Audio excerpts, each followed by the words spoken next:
Muy buenos días, tardes, noches, depende de la hora que estés viendo esto. Soy Nico Esco y el día de hoy les traigo un evento histórico poco conocido, pero muy interesante, la Guerra del Fútbol. Un conflicto entre El Salvador y Honduras que duró solo un poco más de 3 días y la gota que rebasó el vaso de la tensión geopolítica fue un partido de fútbol.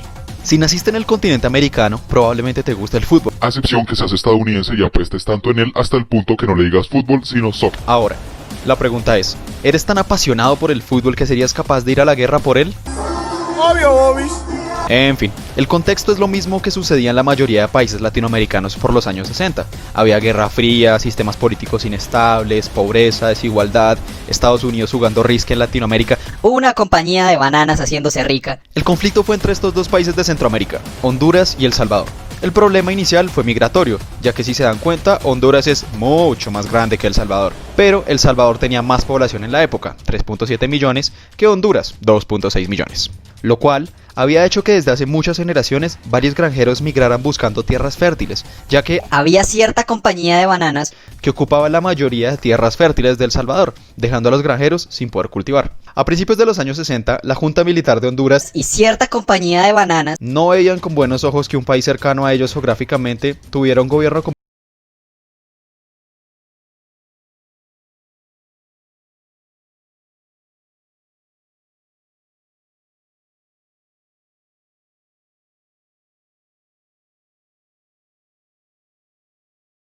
me refiero a la Cuba comunista de Fidel Castro. Por lo que pasó lo que siempre pasa, un golpe militar para asegurar que cierta compañía de bananas no perdiera utilidades por una potencial reforma agraria, ya que esta exportaba la fruta fuera del país libre de impuestos. En 1963, la Junta Militar le otorgó el poder a Osvaldo López Arellano en Honduras, y la gente dijo, nah, no lo creemos. ya que habían varios sindicalistas que tenían más fuerza popular, por lo que se vio obligado a hacer unas elecciones en 1965 y aún así ganó en las urnas. Espérame, igual parte de la gente y prensa internacional dijeron que esas elecciones fueron fraudulentas, ya que los militares habían acosado a las personas para que no votaran por los sindicalistas, y al mismo tiempo Osvaldo López recibió apoyo de cierta compañía de bananas y I'm Michael Jordan. Stop it. Get some help. Perdón por eso. Gracias, Michael Jordan. La gente estaba muy enojada con el gobierno de Osvaldo López, ya que la pobreza seguía creciendo Y cierta empresa de bananos seguía exportando sin impuestos. Así que Osvaldo se mandó una muy buena idea y fue echarle la culpa a los migrantes salvadoreños de la crisis. Paréntesis, si alguna vez llegas a ser dictador y le quieres echar la culpa de cualquier cosa mala que pase, échale la culpa a los migrantes. Digo, 60 años después lo siguen haciendo y aparentemente sigue funcionando. Cierro paréntesis. Osvaldo decía que cierta compañía de bananas no era la que se estaba llevando la riqueza del país. Dijo que eran los salvadoreños que habían venido migrando de los últimos años los que se estaban robando la riqueza y se la llevaban de vuelta a su país. prácticamente dijo que los salvadoreños eran unos haraganes.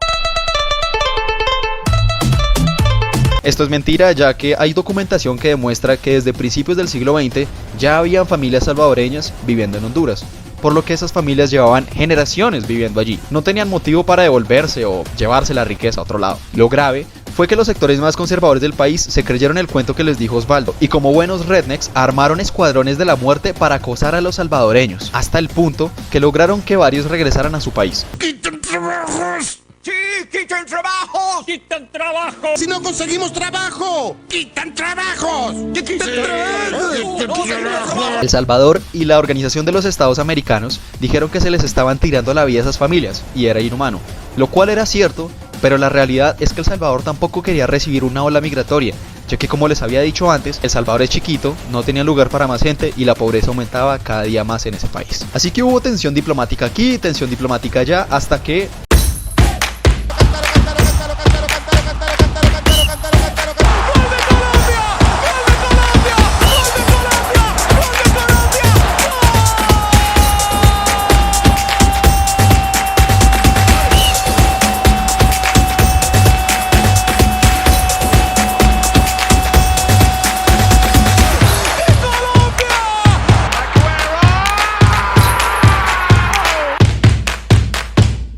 eran las clasificatorias para el Mundial de 1970 en México. El Mundial que al final ganaría Brasil y convertiría a Pelé Orré en tricampeón con la canariña y lo inmortalizaría en la historia del fuchibol. Perdón. me dejé llevar por el fútbol. En fin, tanto Honduras como El Salvador acabaron primeros en sus grupos clasificatorios, así que tenían que enfrentarse en un partido de repechaje para ganar el cupo de Centroamérica e ir así al Mundial. Uno creería que siendo sociedades civilizadas dejarían la tensión geopolítica que los rodeaba para jugar un partido justo. Sí, como si estas cosas pasaran. El primer partido fue el 8 de junio de 1969 en territorio hondureño, Tegucigalpa. Y la noche anterior al partido los hondureños hicieron una práctica súper civilizada y digna al premio del Fair Play. Armaron una fiesta al frente del hotel donde dormía el equipo El Salvador la noche anterior del partido. ¿Qué haraganes son? El día del partido, los hondureños vencieron con un gol al minuto 90 a los trasnochados salvadoreños.